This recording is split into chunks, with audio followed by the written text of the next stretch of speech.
আসসালামু আলাইকুম। আমার আরও একটা নতুন ব্লগ ভিডিওতে আপনাদের অনেক ওয়েলকাম জানাই। আজ দিনটা হচ্ছে শুক্রবার, সবাইকে জুমা মুবারক। আর আজকে কি বলুন তো, আপনাদের সাথে ভিডিও শেয়ার করছি। তবে কি জানেন তো, আজকে অনেকটা কাজের মধ্যে আপনাদের সাথে ভিডিও শেয়ার করছি।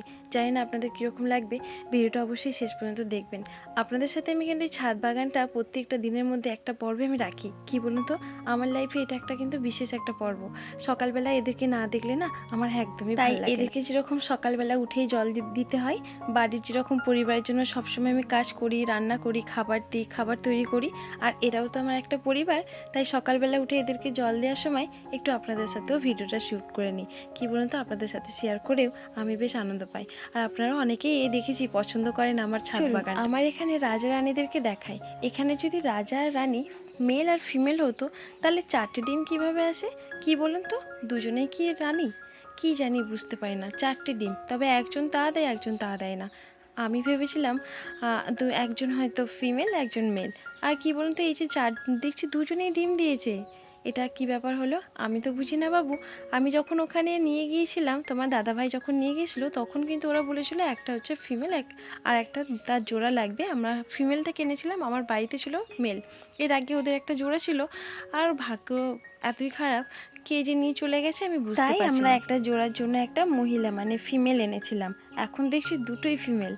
তো দুইজনে ডিম দিয়েছে, ডিমগুলো থেকে বোধহয় হয় বাচ্চা পাওয়ার আশা নেই। আমার বাবুটা মানে আমার ছেলে, ওর খুবই পছন্দের একটা পায়রা। তবে ওখান থেকে ও অনেক আশা করেছিল যে 4টে বাচ্চা হবে। ও অনেক দিন মানে আনন্দে লাফিয়েছিল। তো যাই হোক, দেখা যাক কী অবস্থা। আমার তো মনে হয় বাচ্চা পাওয়া যাবে না। যাই হোক, এখানে চলুন, অনেক কিন্তু মাছ ধরা হয়েছে। এদিকে কাকা শ্বশুরমশাই পুকুর থেকে অনেক মাছ মেরেছে। তার থেকে কি বলুন তো, বড় বড় মাছ হলে না কোনো সমস্যা হয় না। এই যে মোরলা চুনো মাছগুলোকে ধুতে গিয়ে এত মাথা খারাপ হয়ে যায়। তবে এই মাছগুলো ধুতে বেশ বিরক্তকর, আর খেতে এক নিমেষে হয়ে যায়, কিন্তু এত বাঁচতে গিয়ে না এত কষ্ট। একটা পাশের বাড়িতে বনু ছিল, মানে ননদ সম্পর্কে হয়। ওকে একটু ফোন করে বললাম, আয়না রে, একা তো পারবো না, একটু গরিব মানুষ, একটু হাতাহাতি করে দিলে পারে, আমি একটু হেল্প করি, আর ও একটু এসে থাকতেও চাই।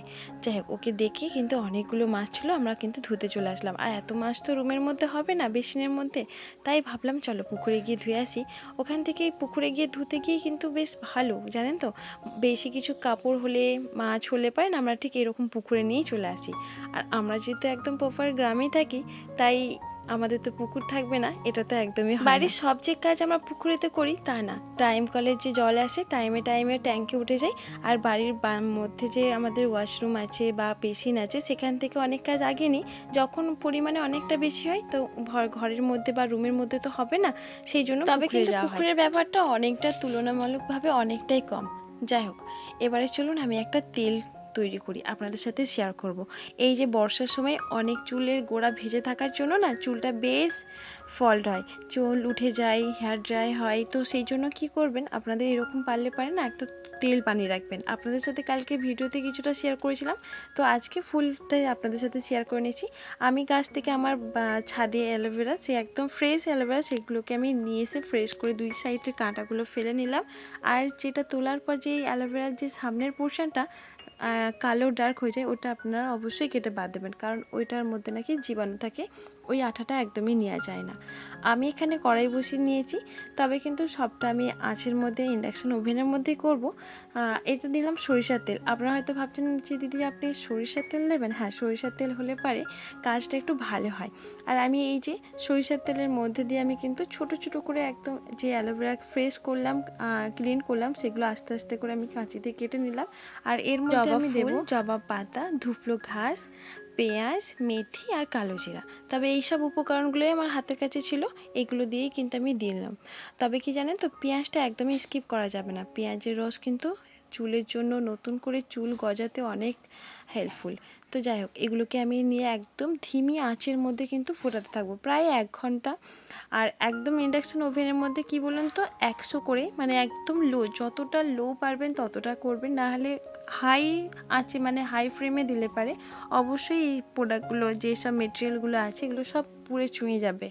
তো আমি আস্তে আস্তে ধিমি আঁচে দিয়ে এগুলো কিন্তু করব।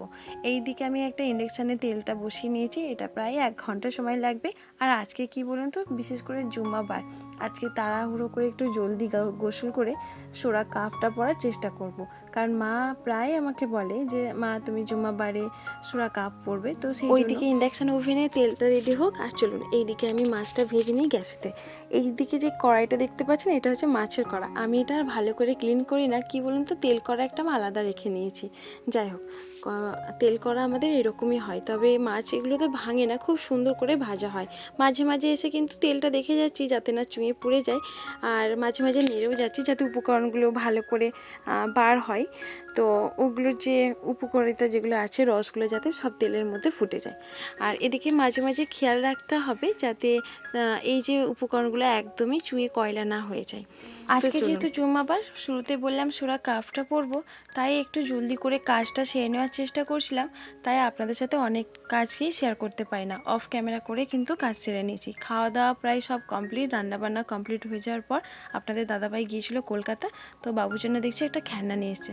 খেলনাটা বেশ মজার, জানেন তো, হাতির মতো করা আছে আর এর মধ্যে একটা ওই সার্পো পানি আছে, সেগুলোকে নিয়ে স্প্রে করলে পরে বাবলস হবে। তো যাই হোক, জিনিসটা কিন্তু একদমই ফেল হয়ে গেছে। তো বাবু দেখে অনেকটাই পছন্দ করলো, খুব সুন্দর দেখতে ছিল, মজার একটা খেলনা জানেন। তবে কি জানেন তো, ভাগ্য খারাপ, বাবুলটা কিন্তু বার হচ্ছিল না, অনেক কষ্টে বার হচ্ছিল। বাবু অনেকক্ষণ ধরে দেখছিল, ট্রাই করলো, কিন্তু চলুন আপনাদের সাথে কিছু একটা কথা আছে আমার। আপনারা অনেকেই আমার ভিডিওতে এসে কমেন্ট করছেন যে দেখে নিলাম, দেখতে চলে আসলাম, শুরু করলাম। আপনি তোমাদের সবাইকে বলছি এই ধরনের কমেন্ট একদমই ইউটিউব কিন্তু গ্রহণ করেন না, কারণ এটা করলে পারে যেরকম আমার মনি চ্যানেলের জন্য সমস্যা, অবশ্যই তোমাদের ইউটিউব চ্যানেলের জন্য কিন্তু অনেকটাই প্রবলেম হবে। তাই আপনাদের কাছে রিকোয়েস্ট, দয়া করে বলছি এই ধরনের একদমই কমেন্ট করবেন না।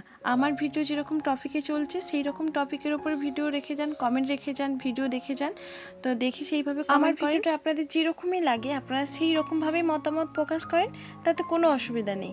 যাই হোক, আপনাদের সাথে অনেক কথাই শেয়ার করি, আর আপনাদের যদি ভিডিওটা কোনো অংশে যদি ভালো লেগে থাকে অবশ্যই একটি লাইক আর একটি কমেন্ট করতে একদমই ভুলবেন না। সবাই ভালো থাকবেন, আল্লাহ হাফেজ, আবার দেখা হবে।